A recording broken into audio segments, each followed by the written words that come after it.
Jojopyun, former mid laner of C9. You know, the story was broken earlier this summer about Jojo not being on C9 anymore because of tardiness issues. Impeccable journalism by whoever was the first person to cover that story. Now, Jojopyun is set to join Mad Lions Koi in the LEC. Okay, so Jojopyun has reached a verbal agreement with Mad Lions Koi, sources tell Sheep Esports on Saturday. The Canadian mid laner will be the first ever North American talent to join the LEC. After a disappointing year on Cloud9, the 20-year-old prodigy is set to leave the LCS behind. Mid laner Kang Saint Sung In was the second option. I don't even know who that is. MDK considered for the position. Other players such as Simon Aman Rehashek and Kamilu Hadagond also had discussions for the position. I have no clue who any of these players are, bro. It looks like they probably should have got Jojo if those were their options. In spring 2022, his first LCS split, Jojopyun's talent seemed to define the league. With Evil Geniuses, he won the first LCS trophy he was old enough to compete for. Only 2 years prior, he wasn't even playing the game until... This is bullshit, by the way. This is some crazy narrative that people had.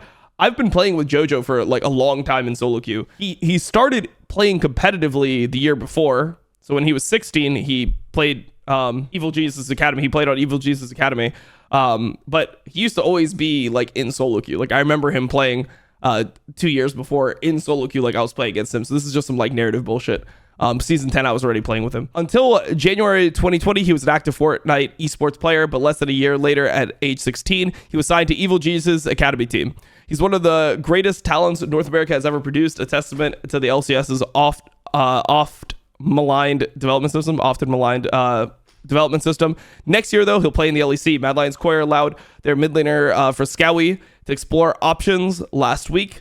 They've now found his replacement. So I actually think this is a great move for Mad Lions. I think that this is the exact type of player they need. I think what they lacked when you look at the team in Mad, what they lacked firepower from the mid lane. They had a very good system, which relied on Alvaro and El Yoyo playing around Supa. Like they had a very good system for the most part. Obviously, there was some flaws. Their mid game was not good. They would get caught sometimes, whatever.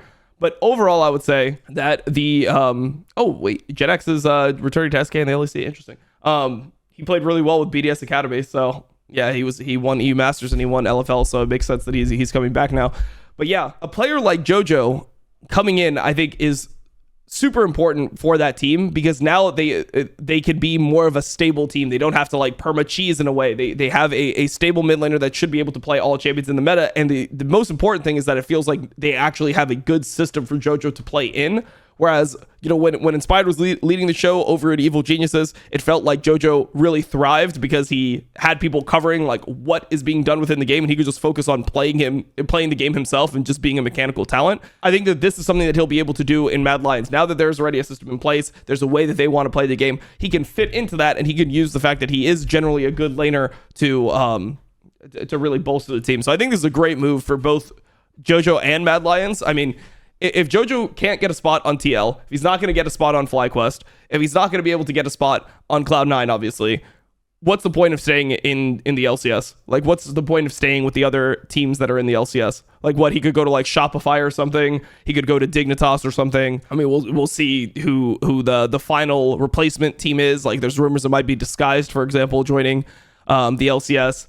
Like, he could play in maybe the America South division, but it just feels like there's not good options. Like, he's somebody who wants to be on a top team that's competing. And I think Mad Lions will be a top team that's competing. I think that they'll come into next year as like a top 3 team in the LCS. I mean, G2 will still probably run the show. We'll see what happens with Fnatic. I think Mad Lions will be up there. I think BDS will probably be slightly worse.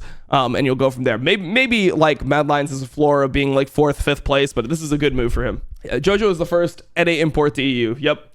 I mean, the thing is, you have to consider is that like LEC, after the last 2 Worlds, LEC fans, like all of them have just admitted publicly that North America is just a superior region. Like everyone from Europe just knows that North America is just better. So importing players from the better region is something that they're going to start doing more of because they want the region to improve, right? They want to thrive, and this is the best way to do it. Well, obviously. Yep, that's what I'm saying. It said that on Tuesday there'll be another leak about the team, the Lion from the Shield, and the word Mad Lions from the name will disappear. I also take the reins of this signing publicly and privately.